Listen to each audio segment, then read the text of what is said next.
Hey, it's Jess. Welcome back. Today I'm here with my November TBR, which are all the books that I hope to read in the month of November. My friends and I have a book club. It's called the Candy Salad Book Club, and our book that we've chosen to read for October and November is The Pumpkin Spice Cafe by Lori Gilmore. I don't know very much about this book. This is not my pick. it's not something I would normally read, but I think it's about a woman who moves to a small town and opens a bakery, maybe, and then of course falls in love. It's like every Hallmark movie, and it's like a cozy romance. It's all over TikTok. We spun a spinner wheel, and that's the one that we ended up with. So I will be reading that this month. For the Buzzword Readathon, hosted by Books and Lala here on YouTube, the prompt for November was the word only. So I have chosen The Only Survivors by Megan Miranda. I don't know anything about this. I don't know anything about this book. It was on my list of books that I want to read that I don't own.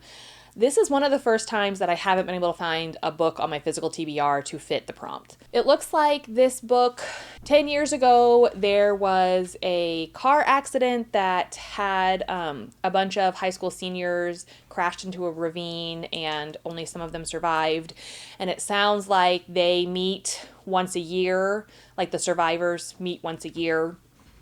But this year, obviously, something happens. Maybe because it's a 10-year anniversary. I don't know. It's a thriller. That's all I know. And I don't think I've read anything by Megan Miranda yet. I've heard about a lot of her books, but I don't think I've ever read one. So I'm interested to check this one out and see what it's about. I have a few more books from the library. I have Beach Read by Emily Henry.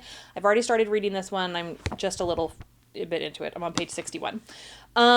This is about two authors that are in this small town in Michigan, and they end up being neighbors. They don't like each other. One of them is grumpy, one of them is not, and they make this deal. They're both struggling to write books, and so they make a deal that Gus will write a fluffy romance book because that's what January normally writes, and January will write like true crime, a dark, not fluffy romance book because that's what Gus normally writes. And so at the end of the summer, they have 3 months to do it. And at the end of the summer, they'll both have written a book. And of course they fall in love because it's an Emily Henry book. And I think all of her books are romances. But this will be the third Emily Henry book that I've read. I've heard a lot of people say that Beach Read is their favorite. And so when I saw it at the library, I decided to pick it up, and I'm excited. I'm excited to read this one. I also have Bless Your Heart by Lindy Ryan. This is like a suburban vampire, I think. Something like that. I don't know. I've not heard very much about this book, but I like the cover, and I'm pretty sure Olivia from Olivia Reads a Latte read it. I'm pretty sure she's who I first heard about this book from. I don't know. It sounds interesting. Suburban housewife vampire. It's intriguing. So let's see what that one's about. I also have Cuckoo by Gretchen Felker Martin. This is her newest book. It came out a few months ago, I think. It is about queer kids at a gay conversion camp. And it sounds like this happens after the summer that they spent there. Something's happening. I don't know. I read Manhunt by her a few years ago. I liked the idea of that one. It was a little bit wordy for me. It wasn't my favorite. So I'm hopeful that I enjoy Cuckoo more than I enjoy her other book. And I was just excited to see it at my library, so I decided to pick it up. The last library book that I found was The House That Horror Built by Christina Henry. This one is about a director who I think is kind of like a recluse. He stays in his house. A boy, Harry, has taken a job cleaning this man's house that's like filled with props from the horror movies that the director directed, but then he starts hearing like creepy things, so it's kind of like a haunted house book. I think. I don't know. I've read one other book by Christina Henry. I read Near the Bone. Loved that book. And I always like a good ghost story, haunted house book. So hopefully I like this one as well. My daughter came in here a few days ago and wanted to pick the picks for my TBR jar.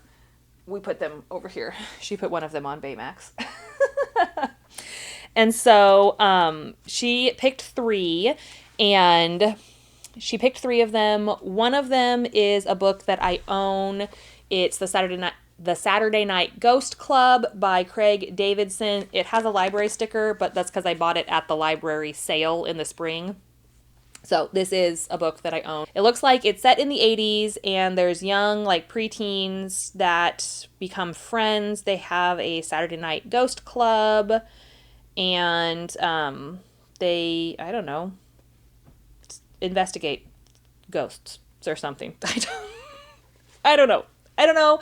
I've heard about it before. I saw it at the library sale. It was 50 cents, and I was like, cool, I'm going to pick it up. So that's the first book that my daughter picked for me. She also picked The Great Alone by Kristen Hanna. This book is about a family that lives in not Africa, Alaska, I believe, and it's but they're like a really poor family, I think. And so they live like out alone in Africa. Why do I keep saying that? In Alaska. This takes place in Alaska, not Africa. I don't know what's wrong with my brain today. I've heard good things about this. I have read one other Kristen Hanna book. I read Magic Hour and loved that book. I finished it last month.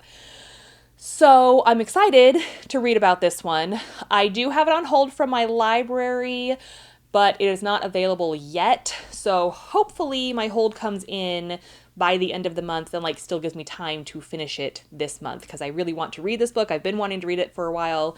It's, again, one of the books on the list of books I want to read that I don't own. So hopefully that one will come in. The last book she picked was The Crane Husband by Kelly Barnhill.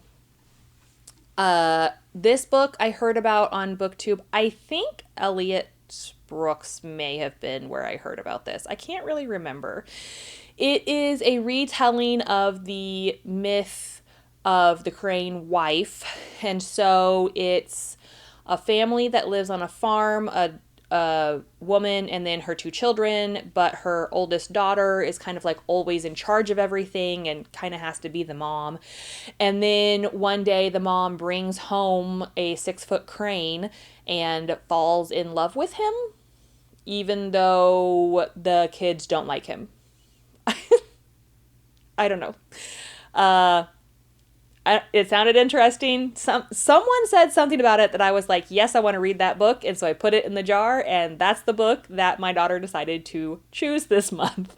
So I have this one. I found it as an audiobook on Hoopla. So I will be listening to this one. I just have to finish another audiobook that I'm in the middle of right now. But that's one for sure that I have available and should get to read this month. And that is 9 books. I know that my daughter picked out of the TBR jar, but I also like to pick out of the TBR jar. So to make it an even 10, we're going to pick one more out of the TBR jar. So here's my jar. Once again, it's filled with books that are on my physical, like books I own, and then books that I've heard about that I want to read that I don't own. I am having a hard time talking today. Okay. Let's see. Hopefully it's a good one. Don't know why I said it like that. Oh my gosh, I can't get it open. Wrong place, wrong time. This was a good one. I read this in June. So this is the first time that I've picked up something out of my jar that I have already read, because I haven't gone through my jar and picked out the prompts for the books that I've already read. So this is actually going in here. This is my jar where I keep the slips of paper of the books from my TBR jar that I've read. Okay, let's try that again. That was a really good book, though. Wrong Place, Wrong Time by Gillian McAllister, I think is who wrote it. Okay, Bird Box by Josh Mallerman, I believe. When I put this in there, I forgot that I actually read this book. I read it in 2019. And so it wasn't on my Goodreads because I didn't start using Goodreads until 2020. And so I put it on my list of books that I wanted to read. But then when I was like thinking about it more and watching videos about it, I realized I did read that book. So once again, I'm going to go ahead and put it in here because I feel like I should get credit for it. Okay. All right. Third time's a charm, right? Let's see what we get this time. Oh no, I got two of them. Ah! Oh, I don't want to read that one. Let's see, what's this one? Okay. Once again, this really went off the rails. I got The Children on the Hill by Jennifer McMahon. I read this book last month for the Buzzword Readathon. So, goodness gracious. I really need to go through this, apparently. Okay, let's see. I had another one, but I'm not going to lie, I don't want to read it, and I don't have it in here, so I put it back in there. It was The Shadow of What Was Lost by John Islington? Anyway, it's a big, thick book, and I don't want to read it right now. So let's try this one. A Tempest of Tea. That I do own, and I have not read it. Okay, A Tempest of Tea by Hafsa Fazal. Oh, I don't know if that's how you say it, so I apologize. This is a young adult fantasy book about a tea shop that in the evening turns into like a vampire brothel or something like that. I don't know. This is also all over BookTube. I haven't seen as much about it on Book Talk, but I've seen it out there. Like, I think Fairy Loot or Illumicrate did like a special version with, sprayed edges and stuff. I got mine at Barnes & Noble, so mine looks boring. I mean, but not boring because look at that. That's still a gorgeous, gorgeous cover. So, finally, I got a book that I haven't already read. So, out of my TBR jar pulls, we did 4 of them because my daughter did 3 and I did 1. Well, I mean, I did more than 1. I finally got a book. Anywho, 2 of them are books I own. 2 of them are books that I do not. So, that's pretty good because most of the other books on my list this month are not books that I own. And again, always trying to shrink these shelves. I've gotten some off of there, but I need to get more off of them so that I can go buy more books. Anyway, pretty excited about this month. It's kind of a mix of genres, so that's going to be interesting, but I'm really excited about everything that I'm planning to read, and I hope that I can get to all of them this month. Now, I want to know, have you read any of these books? What did you think? All right, I'll talk to you later. Bye.